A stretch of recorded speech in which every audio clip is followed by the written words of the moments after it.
Assalamualaikum warahmatullahi wabarakatuh. Salam sejahtera. Apa kabar anak-anak yang hebat dan luar biasa? Kali ini bersama Pak Sukma kita akan belajar tematik kelas 5, tema 4 sehat itu penting, subtema 1 peredaran darahku sehat, pembelajaran ke-1. Sebelum kita memulai pembelajarannya, alangkah lebih baik kita berdoa terlebih dahulu. Tujuan pembelajaran ini adalah sebagai berikut.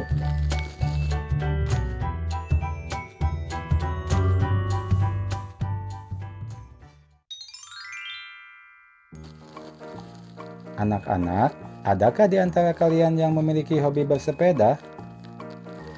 Bersepeda termasuk olahraga yang mendukung kebugaran dan dapat membantu melancarkan peredaran darah.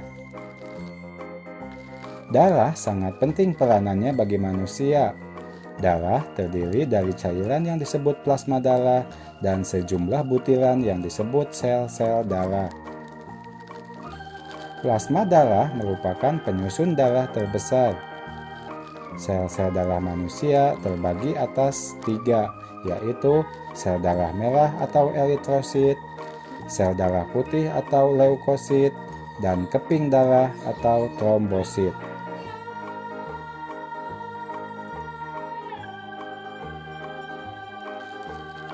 Sel darah merah atau eritrosit mengandung pigmen atau pewarna darah yang disebut hemoglobin. Hemoglobin berfungsi mengikat oksigen dari paru-paru. Hemoglobin menyebabkan darah berwarna merah. Keping darah atau trombosit memiliki ukuran sangat kecil dan mengandung suatu zat yang bertugas membekukan darah. Zat ini disebut dengan fibrinogen. Sel darah putih atau leukosit bentuknya tidak beraturan. Sel darah putih dapat bergerak secara bebas. Sel darah putih berguna untuk membasmi kuman-kuman yang masuk ke dalam tubuh.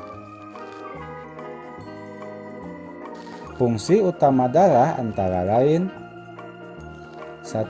Sebagai alat pengangkut, yaitu mengangkut sari-sari makanan, mengangkut oksigen ke seluruh tubuh, dan mengangkut zat sisa metabolisme. 2. Sebagai pengatur suhu tubuh. 3.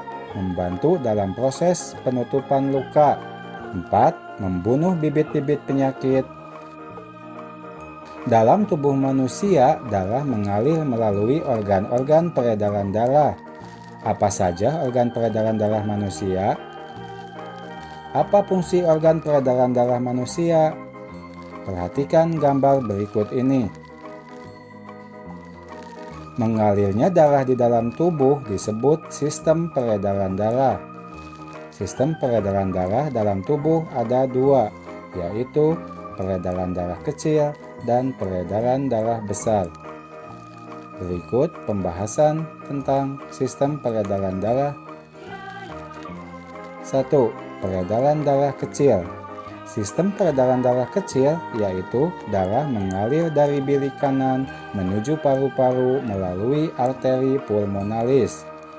Dalam paru-paru terjadi pertukaran darah yang banyak mengandung karbon dioksida dengan darah yang banyak mengandung oksigen.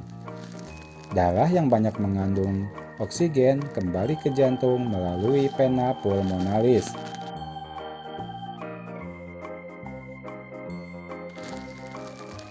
2. Peredaran darah besar.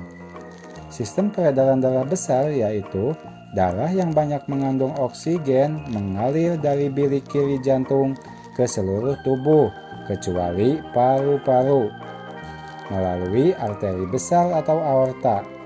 Selanjutnya terjadi pertukaran darah yang banyak mengandung oksigen dengan darah yang banyak mengandung karbon dioksida di seluruh tubuh. Darah yang banyak mengandung karbon dioksida kembali ke jantung melalui vena ke serambi kanan. Kamu telah mengetahui sistem peredaran darah pada manusia. Tahukah kamu peranan setiap organ peredaran darah manusia? Fungsi atau peranan organ peredaran darah pada manusia adalah sebagai berikut. 1. Jantung. Jantung adalah organ tubuh manusia yang berfungsi memompa darah ke seluruh tubuh. Jantung memompa darah dengan cara berkontraksi dan berelaksasi secara bergantian, sehingga jantung akan mengalami berdenyut, mengembang, dan mengempis. Jantung terletak di dalam rongga dada sebelah kiri. Ukurannya kira-kira sebesar kepalan tangan pemiliknya. Jantung tersusun atas kumpulan otot-otot yang sangat kuat yang disebut dengan miokardium. Jantung terdiri atas 4 ruang, yaitu serambi kanan, serambi kiri, bilik kanan, dan bilik kiri. Antara bagian kanan dan kiri jantung dibatasi oleh sekat jantung yang disebut katup jantung. Katup jantung berfungsi untuk mencegah bercampurnya darah yang mengandung oksigen dengan darah yang mengandung karbon dioksida. Otot penyusun bilik jantung lebih tebal daripada otot pada serambi jantung. Hal ini disebabkan tugas bilik jantung yang lebih berat, yaitu memompa darah keluar dari jantung ke seluruh bagian tubuh. Kontraksi dan relaksasi pada jantung mengakibatkan terjadinya denyut jantung atau denyut nadi. Ketika jantung memompa darah ke dalam pembuluh nadi, pembuluh tersebut ikut berdenyut. Dengan demikian, melalui denyut nadi, kamu dapat mengetahui denyut jantung. Denyut nadi akan terasa jelas dengan menekan pembuluh nadi pada pergelangan tangan dan bagian leher di bawah telinga.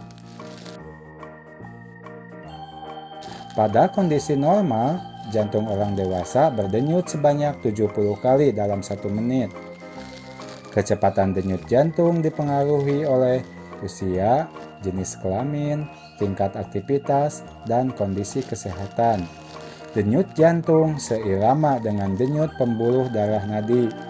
Dengan ukuran denyut nadi, kita bisa mengetahui kecepatan denyut jantung atau detak jantung. Untuk mendengarkan bunyi detak jantung, kita dapat mempergunakan alat yang disebut stetoskop. Adapun untuk mengetahui keadaan jantung yang normal, digunakan alat yaitu elektrokardiograf.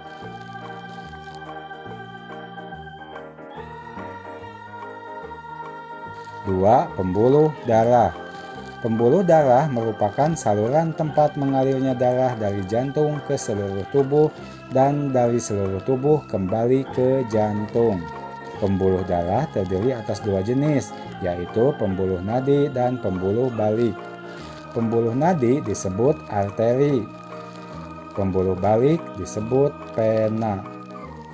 Pembuluh nadi atau arteri yaitu pembuluh yang membawa darah yang kaya akan oksigen keluar dari jantung ke seluruh tubuh. Pembuluh nadi yang paling besar disebut aorta. Pembuluh balik atau vena yaitu pembuluh darah yang membawa darah yang kaya akan karbon dioksida dari seluruh tubuh menuju jantung. Pembuluh nadi dan pembuluh balik bercabang-cabang.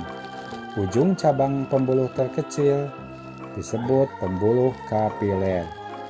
Pembuluh kapiler sangat halus, berdinding tipis, dan berpori. Dalam pembuluh kapiler, inilah terjadi pertukaran 2 zat, yaitu antara oksigen dan karbon dioksida. Panjang seluruh pembuluh darah manusia, jika dihubungkan dari satu ujung ke ujung yang lain, dapat mencapai sekitar 160.000 km. Yang ketiga, yaitu paru-paru. Paru-paru juga memiliki peranan yang tidak kalah penting dalam proses peredaran darah. Dalam proses peredaran darah, paru-paru berperan sebagai penyuplai oksigen ke dalam darah.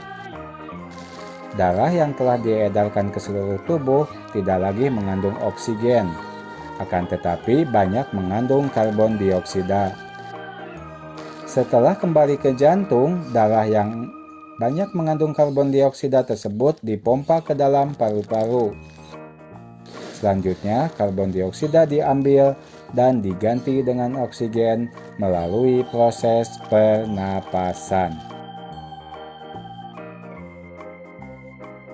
Paru-paru terdiri atas ribuan tabung bercabang. Tabung bercabang yang jumlahnya ribuan semakin ke ujung semakin mengecil. Pada ujung yang mengecil terdapat kantong udara. Kantong udara tersebut dinamakan alveoli. Masing-masing alveoli memiliki jaringan halus kapiler. Pada jaringan halus kapiler inilah tempat terjadinya pertukaran oksigen dan karbon dioksida. Nah, barusan kita sudah belajar tentang peredaran darah manusia dan cara kerjanya. Ternyata betapa besarnya peranan organ peredaran darah bagi kelangsungan hidup manusia.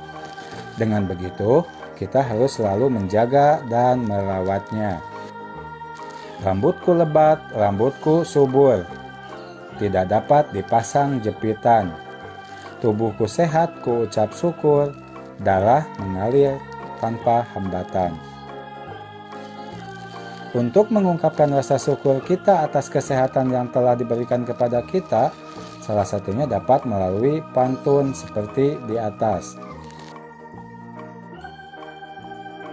Pantun merupakan salah satu jenis puisi lama yang sangat luas dikenal dalam bahasa-bahasa Nusantara.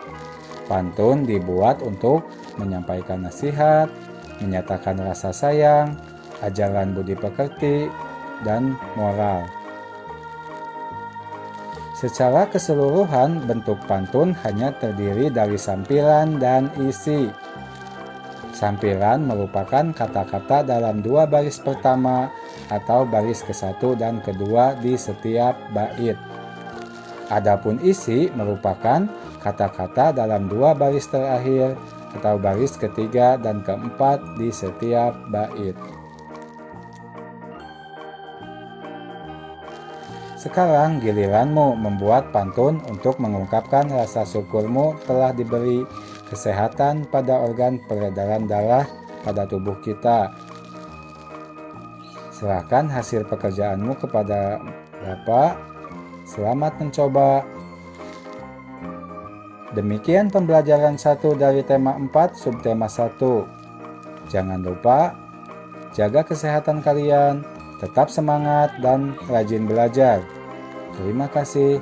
Wassalamualaikum warahmatullahi wabarakatuh.